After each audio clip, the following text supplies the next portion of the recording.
Look, this little light of mine shine like a bar of gold. Man, I'm God's property, sparkling with no barcode. And I'm ducking the mark and sealed with the Holy Ghost. Prepping for that white garment, the fruit swing low.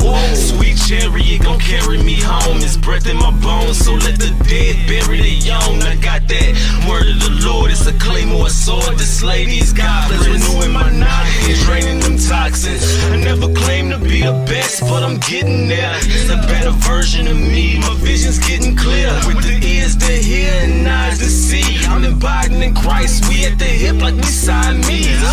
By any means, we gon' keep the sparks flying, cause that's the outcome. When iron sharpens iron, defying to Babylon till I'm refined by the fire. Let his word grip my mind with some vice grip pliers. Cause the inner man revival is vital for survival. I can't be another Simon, co-signing for idols. Cause all of the gods are really frauds and imposters. Neither the true king correcting my heart posture. I never claimed to be the best, but I'm getting there. Woke up a better version of me, the vision's getting clear. With the ears to hear and eyes to see, I'm abiding in Christ, we at the hip like we Siamese.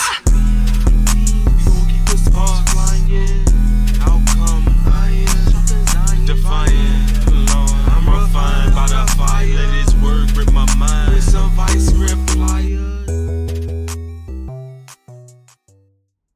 Hey, this is Prophetess Sandy Love. How you guys doing? I'm off screen today, but we are back with our third episode with Jonay. And so we're down here in Oak Cliff today, or close to Oak Cliff. Yeah. Is that right? Arcadia Park. Arcadia Park. And so we want to pick up where we left off last week. We kind of went by the neighborhood. But I want you to go right into and tell them the significance of this location where we are right now. We're at Davis. Off of Davis and Bagley.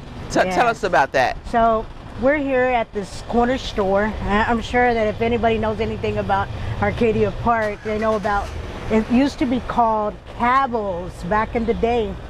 And we used to actually hang out back here. They used to have a bench in the back and everybody would just hang out. In those days, I don't know if I talked about my brother Jerry. He was a year older than me, and then I had a little brother, Gil. So I'm the only girl. But anyway, Jerry got into sniffing glue, sniffing paint, and that was the drug back then. Everybody was sniffing, and so we would come behind this store, and they used to have a bench, and we used to just all hang out and sniff. We would also come into the store, and when the owners already knew us. So sometimes they would give us credit, and this was the in place. So in the back of the store, they used to have like ping pong machines, and that's when we'd come out here and hang out, smoke cigarettes. But my brother did not want me to be with Troy. That was his friend. That was my first husband, but right. He wasn't my husband yet. So my brother used to tell me, "You better not be with that boy," and it turned out that one day I was walking from the house, and right here in the middle of the street, my brother Jerry started fighting him. And he said, "Jonay, you better not be with him." And I'm like, I'm not. Here I am, 11, 12 years old, and I would say, no, I'm not with him, but I really was. Yeah. So he was pretty protective over you? Yeah, he was very protective, and he was always fighting. He made sure I didn't fight, but I would fight when he wasn't looking, because if he caught me fighting, he would beat me up. Right. So do you think that, looking hindsight back on it, normally when a sibling or a boy says, "I don't want you with him," it's probably because they knew more about him than you did, right? Yeah, but you got to remember, at that age, I was so naive. I know. I just saw a good-looking boy that liked me. Right. Yeah, so that's what I was after. But I had a friend. She was way older than I was. She was about 5 years older than me. Her name was Judy, and she lived in this building right here. This is their house. So this is the Ferris's house, Judy Ferris, and her dad and mom lived here. And she was a privileged, really spoiled girl. She got it all. She had money. They paid for her apartment. And so we hung out here with her a lot. They used to have a swimming pool. This before they had all these, I guess it would be like mechanical, whatever they have, mechanics here and stuff like that. And it looks like they might still live there. But back then we made a pizzeria, so I would work with them and do everything that I had to do. But this was the hangout where we would go to get high. Wow, okay, all right. All right, well, you want to go to our next location? Tell us where our next location is going to be. So from here, we went up to Crockett Hill in Oak Cliff. It's still Oak Cliff. It's part of Crockett Hill over there by Weiss Park. And so we'll go ahead that way.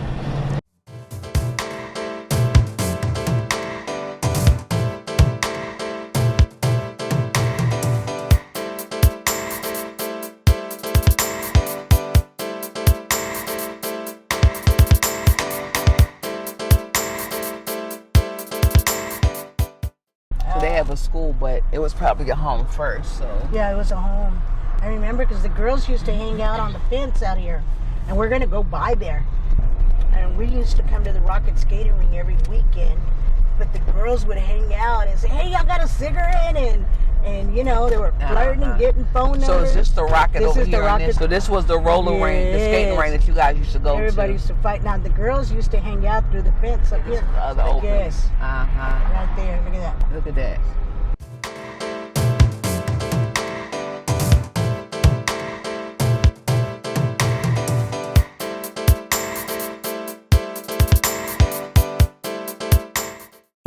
All right, Jonae, so we're sitting over here. It looks that we are at Randolph and Lakehurst and Oak Cliff. So tell us what's the first thing, one of your first memories when you come back through here today? Well, then my first memory is that when I came, I left with, I ran away with Judy Ferris that lived in Arcadia Park. And is that the one we were just talking about from the store? So what do you remember about her? Well, she was actually, I believe she was 5 years older than me. And, you know, she was a big white girl, but she knew Spanish. She went as the name Judy Hernandez, so, you know, she knew a lot of Spanish. And so she brought me to Oak Cliff, or here in Crockett Hill, actually, and we lived here. And actually, right now, I'll show you where we lived at that time. But I remember when I was living with her, I came and I was riding a car. I was driving a girl home. There was two girls with me because I wanted a girl to drive with me, come back with me. So we were going to take her home. Don't tell me where she lives at now because I don't remember where we're taking her. But we were driving actually down this road. At that time, we already had rival gangs just, you know, against each other. And we were driving down, and I was going in the Impala, and I was driving down this road when about where this car just came out, on the next block, I saw a guy come out in the middle of the street, and I saw sparks coming out. And then I heard gunshots, and he was shooting at me. Well, he thought I was a guy named Moses, but it was me because we were driving Judy's car. And what I did is I could not, once I passed this road, I could not turn back around. So I got down all the way I could, and I leaned all the way down I could, and I floored the gas. And when I floored that gas, I just felt boom, and I thought I ran over the sidewalk. I got on top of the sidewalk. That's what I thought, that I hit a curb. But when I got up and I looked back, I saw his body just boom, and just, you know, just flipped on the road and hit so hard. So you ran him over? I ran him over. And how, I mean, what did that feel like? I mean, like how? I was scared. I know, right. I was scared out of my mind. And then people started jumping out of the bushes and saying, he killed him, he's dead, he's dead. And they're all running toward me. So there's a road down there that I made a right, and the car turns off. And I'm trying to turn it on, and they're all chasing. They're running, they're coming after the car. Right. I started praying. I don't go to church or anything, but I just prayed, Lord, help me turn the car on. And it turned on. And when I did, we drove up, I went through the back. Right. And so if you follow me, we're going to come up to where we lived. And I parked the car a couple of blocks back. Okay. And then I started running actually through people's houses. Back then, a lot of people didn't have fences and stuff, so it was an open yard. So I went through yards and everything. And in this house, Judy, we had a friend named Moses. He was part of with us, named Moses Hernandez. And if anybody from Oak Cliff is looking at this story, you're going to remember everybody I'm saying. Danny Lambert, all of them were part of our group. Jeff Hernandez. And so the thing was, when I came in, the apartment, we lived actually right here in this corner. I was living with Judy. And it's like a duplex apartment. So before you go that far, so how did you and Judy wind up living together? Oh, Judy's just, I was there all the time, even though I was young. It was just somebody for her to, I guess, to hang out with, maybe even to sometimes boss around, or it really, that was the reality of it. But at that time, I didn't know that. Got you. So I'm assuming between the time at the store and here, those some years apart? Yes, there's some years apart. Okay. Because there was a few times I would go back home. Got you. And then Judy would pop up and, hey, call me, or we had house phones. We didn't have no cell phones. Right, I know, landline. Yeah. So we had a landline. So she would call and say, I'm about to go pick you up. Meet me in the corner, at the corner store. Okay. And I would go. So that was after you would run away, yes. And then she would kind of like take you in or whatever. Okay. Yes. So let's go back. Let's go look at the place and tell us your memories. So here's where I lived at. And how old are you when you were living here, or with Judy at the time? I'm gonna be totally honest, because I sometimes the age is not accurate. I understand. Because the life that I continue to live, Mm-hmm. A lot of stuff happened through there. I did a lot of drugs and stuff. So really, the age and that time of accuracy is not. So everybody, please bear with me. But we did live here, and we had a lowrider. Actually, not a lowrider happening. We had a peace offering. That gang, the guy that I ran over, his name was Robert Silva. Well, the day that we did a peace offering, and back then we used to have the black lights, the glow, the black light, and so everybody wanted to make peace with each other. So we lived here. I was sitting on a chair when a guy comes in a cane, and he's kind of limping a little bit, and he comes straight up to me and he says, and it happened to be Richard Silva. I'm sorry, that was his name, Richard Silva. And Richard says, "Hey, Jonay, how you doing?" And I looked at him, and my heart's beating a mile a minute, and I'm thinking, I said, "Hey, Richard." And he said, "You see what you did to me?" And I'm like, "Yeah, I see what I did to you." I said, "But what was I to do? I couldn't stop, because y'all would have shot me and killed me." Mm-hmm. So I got down and I did what I had to do, and it just so happened that I hit you. And what did he say? And he looked at me and stared me down and just nodded his head and just walked away. By that moment, in the bedroom, everybody's having a peace offering. I hear shots going off, the gun going off, and it's another friend named Danny Lambert, and he's shooting. And I'm so young at that time. I'm young, and didn't know what was going on, because there was a guy named, his name was Joe. I just forgot his last name, but it was Joe. And he put a knife in me in my rib, and he was telling me he wanted to go out with me, but I told him I didn't want to do that, because Judy liked him. Mm-hmm. And then when I heard the shots, I went and got on top of the bed with Danny so I wouldn't get shot. And a girl from Ledbetter, West Dallas, named Fluffy, Cynthia, she came up to me and told me that she liked me to beat my ass. She wanted to beat me up. And I didn't want to fight her, because she had just saved me from Joe that had a knife in my rib. And I'm like, dang. I said, "No, I don't want to fight you." And she said, "Well, girl, you're going to fight me." And I'm on the bed. And I knew that mentality, that if I don't get her first, she's gonna get me. That's right. That's She's gonna get me regardless. We're gonna fight. Yeah. First thing I did was grab her hair and just throw down on the bed. Right. Get on top of her and start hitting her. So I beat her.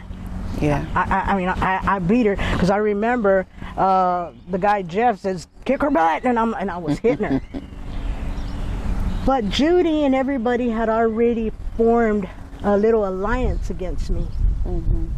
And they wanted to just really beat me up, but I beat this girl up, and she's the one that got Fluffy to fight me. And when she did that, I started walking off down the street right here. We'll walk with you. I started walking off, and Moses Hernandez's brother or his cousin named Johnny Hernandez had a girlfriend. And the girlfriend, she was a white girl. And she turned around and said, what's the deal, Jonay? Well, as I was walking. And I'm thinking, the deal? I said, it's none of your business what the deal is. She said, well, I'm making it my business. And me and her started fighting in the middle of the street down here. And when we started to fight, I beat her up too. Then another girl. Then there must have been at least 25 guys and girls in this apartment. So everybody started coming out, and they saw that I beat her up. They put another girl on me, and I beat her up. Wow. Then they all jumped me. So what was okay? So before we get to the jumping part, so the night all this happened during, I guess, about the time where the gentleman, after pretty much you told him, hey, this is what happened. I was just fighting for my life, and he walks off. So he didn't come back to retaliate, right? No. Okay. He did not come back to retaliate at all. Okay, that's good. No. So, but after that was when all the other stuff happened up in there with the guy with the knife up under you and all that kind of stuff. So what kind of alliance? Oh, so they made the alliance to come and get. So there was no peace offering. No, there was the peace offering between all of them. But the alliance was against you. Yeah, but the alliance was against me. Okay. And at that time, I was the type that I tried to get along with everybody. I wasn't a little fast girl because I knew how to respect. If my homegirl liked the dude or something, then you know what? I didn't mess with him. I respected that, and even though it didn't work out between them, but I knew she had a thing for him, so I wouldn't. That was far from my mind. I would never do something like that. I always respect it because that's the code out here in the street. Hey, if I liked the guy and I was really crazy about this guy, nobody else would try to, even though he liked somebody else, they wouldn't do it because the respect we had for each other. Right. Okay. Yeah. All right. So anything else you remember out here before we go to our next location? No, that's what happened here. I remember that, I had uncles and that all wanted to come back because of them jumping me, wanted to come back and shoot up the house, but I didn't allow my uncle to do that because it would have been nonstop. Gotcha. Okay. It would have been nonstop. So did Judy do any help? Did Judy help you in any fighting or anything like that? No, shit. After they all jumped me, I must have knocked out. She put me in the back seat in the car and went and dumped me in Arcadia Park in a ditch. Really? She went and dumped me in the ditch, and so. You didn't come back and whoop her tail? Well, you know what? She was so big for me to fight because I'm big now, but I was a little bitty thing. And so I did not.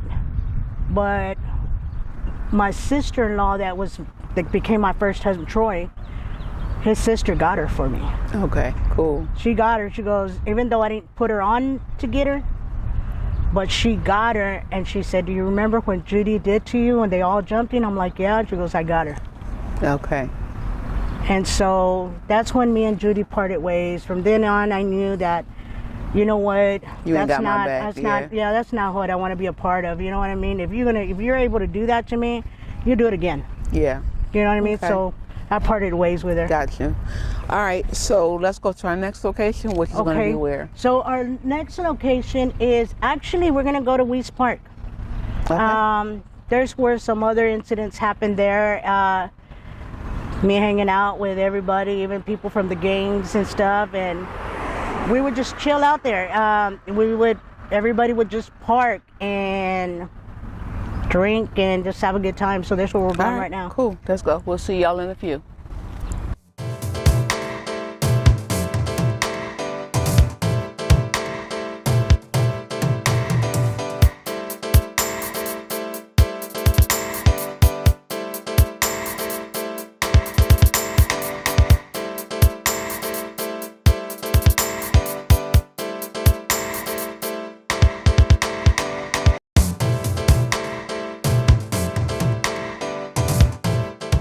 Okay, so this is Wees Park, and here's where actually the day that I was walking, that the guy, well, actually when I was walking through here, we used to hang out. The cars would park right here on the side of the road, and there's another parking lot across over there where you'll see these yellow bands where the fence is. There's another parking lot over there, and I remember one night, one day it was actually nighttime, and we're all sitting out here, and a car drove by cruising, and then he circled again, and they started opening fire, and the guy that was standing right next to me fell down dead. So Wow. the guy that was sitting on my right hand side grabbed my hand, and there was a lot of us, and everybody started running and scattering.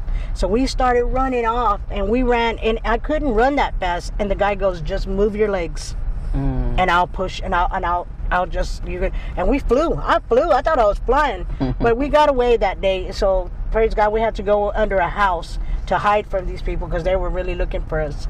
And Wow. I never found out who it was that was shooting us. So I'm sure they built this up, the park up since then, right? Well, It kind of looked the same. Yeah, the park looks a little throwed more because it doesn't look like anybody's cut the grass. Just looking, but yeah. And then this white house they were coming up to, there was a guy named Cowboy. We used to always come in his garage, and we always, used to party there.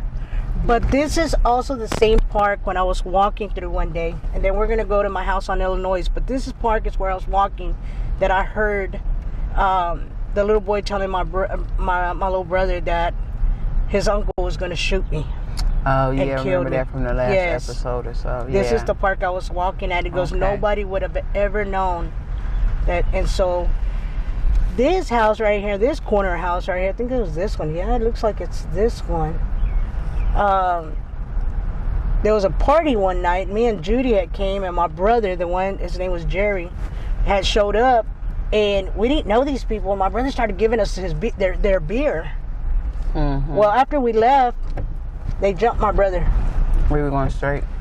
Yeah, we're Return. Yeah, we can turn. We can turn and go out. But we did a drive-by here because they stabbed my brother. They stabbed him. They jumped him and they stabbed him. We did a drive-by. Right here? Yeah, we did a drive-by. Yeah, we did a drive-by there. So it was like, that was another time because they almost killed my brother. Wow. But so then that's when we moved over here to Oakland. My mom has been living here for a while. They were buying the house over here by Keys Park on Waverly, on Illinois and Waverly. So they moved there. When And that's where we're headed now, right? that's where we're heading now. Stalker, this is where Troy came, my first husband.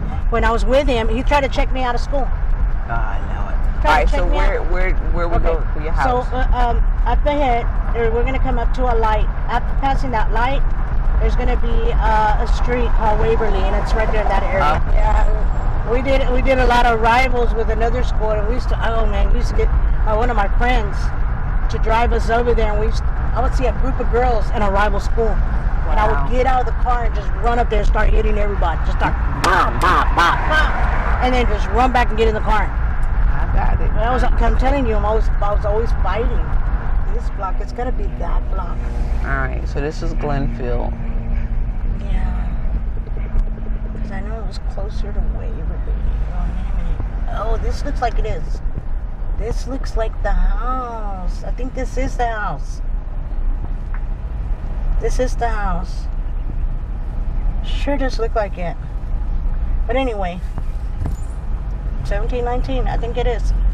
Okay.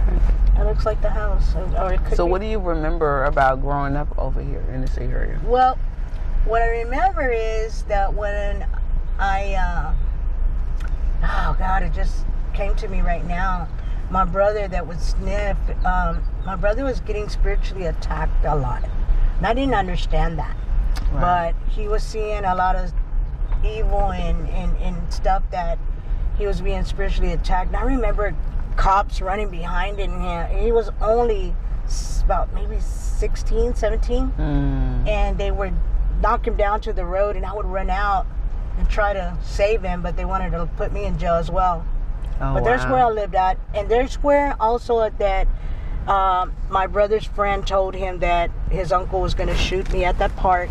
And when I heard that, they were outside on that porch. And when I heard that, I knew it was time for me to leave. Okay. I knew that was time for me to get out of Oak Cliff, because if they were going to shoot me, nobody was going to know anything about it. Right. And I wanted to live. So that's when I said, I'm going to Arlington. Okay.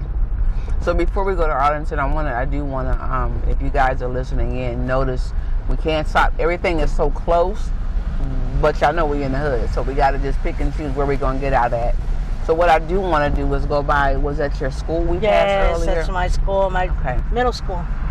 Yeah, see if we can get over there just smoothly and get out and maybe just kind of look. So what do you remember? Man, I used to have a friend over here, Anita Barron, Rudy Barron. Man, this is when, I had my gangs and everything, and this is where everything would form. And we used to walk these streets. But over here, we always, we picked a spot that we're going to fight at. We always picked the street that if somebody was going to fight, we'd make sure that there was no outside interruption, you know what I mean? And the fight was going to happen. Right. But here in Stockard, man, I got so many memories. I remember I got the bus driver to go to the corner store just to buy eggs so we can bomb everybody in the hall with eggs. So and here this it is. is school. All right. Yes. Dang, this school, it doesn't look like they've ever fixed it up. But this is the school that back in the day that, you know what, you were late to class, you got paddled, you got spanked. Oh, yeah, we had them you got paddling. spanked, and everybody had to be in line to get spanked. and if, you know what, they were waiting right at the door. I don't care if you were late, you got spanked. Okay. And so here's where we had all our fights and everything that went on, all our dirt. Back then, there wasn't really selling drugs in this school. People were not really, and if they were on the drugs, nobody really knew about it. Yeah. So, well, smoking weed and stuff like that. Yeah. Was that normal? That's kind of... Yeah, that's normal. That was normal. You know Yeah. what I mean? That's not like a drug to us. Like, there was Right. You know, drugs, cocaine, heroin, and I all agree. that stuff. Yeah, we didn't either. We weren't like that. It was pretty much weed and cigarettes. Yes, and That cigarettes. was Yes. That's all it was. So that's Stockard, and so that's when I knew that after all of that, I had to leave. I had to go. I just couldn't be in Oak Cliff anymore because I did so much dirt here that I just knew that sooner or later somebody was going to get me. Nick, So if you quick had to put story, a number, and I know it's kind of hard, but when you're a fighter, you fight so many people that you can't even I lost count the people. Yeah, that's what I I was lost gonna count. say. Yeah. I mean, Just I fight fought for no fights reason. that weren't even my fight. Exactly. Like, Weren't even yeah. my fight. Had Yeah. nothing to do with me. Exactly. But I was involved in it, you know. Right. I can tell you, as we're driving real quick, of an incident. We used to hang out every Monday night at the Astro Drive-In, and we hung out at the Astro Drive-In. And I remember there was a young little white girl walking by, and my homeboy tried to holler at her, and she ignored him, and it kind of bothered me. Well, it didn't kind of, it did bother me. Right. And so I ended up fighting her. Hey, my boy's trying to holler at you. And Right. so she had people with her, and it became a really big riot. Right. Within all of the screens, you know, they had all these screens that all the lights had to come, and the police came in, and I mean, there was bottles, tire irons, all kinds of stuff flying everywhere. Hello, welcome to another episode of Give Voice to Pain. I am glad you was able to tune in and hopefully you enjoyed what you've seen so far. I know this was a little bit different. It was a lot of driving. Apostle Sunday Love kind of mentioned that in the episode. For those who do not know, again, I am Jeremiah Stone. I am usually the cameraman. I kind of, here and there, you're seeing me today as well. Apostle could not be here today, but I will say you're going to see her down the road. One thing about this episode you notice, and she mentioned in the episode, we couldn't stop a lot. We was in some unique locations, to say the least. So we was driving a lot. So it's a unique take. Something I will say, though, it was very different. And by different, I mean we get to travel to their journey. If you ever watch someone's story unfold as the driving goes on, it's like you're driving through their roadmap of their life, and that was something that kind of get to put the pieces together, which is very, very unique. One thing I did enjoy about it, though, is to see how God brought her through all of it. You heard the story. There's a particular part with the park that could have been very close to being her, and God brought her through that. Prayers go out to the unfortunate gentleman that did lose his life in that situation, but God did bring her through that, and that was a very unique time in her life. That whole area, just looking through the history of that area, looks like it has a lot of unique situations. So it's something that is very unique to listen to and to travel down memory road of. Having said that, there is definitely more to come. Coming up in the next few episodes, you're going to really get to see God move and see how God worked to get her from where she was in those stories that you heard today to where she is now. So it is going to be a phenomenal rest of the season. It's going to be phenomenal. Everything, in my opinion, has been phenomenal so far. So I cannot wait. I look forward to seeing it, look forward to hearing it, and I look forward to see how it impacts and affects your lives in the future, all right? So first, again, thank you. As I always say, Give Voice to Pain. The links are below. If you definitely want to reach out or get your story out there or know someone that story deserves to be out there, reach out. Apostle has been working with people. There's going to be more seasons similar to this that we're going to start working on or already are working on. You're going to see come up, all right? So, God bless. Y'all have a wonderful rest of your evening or day, depending on when you're seeing this, and you take care, all right?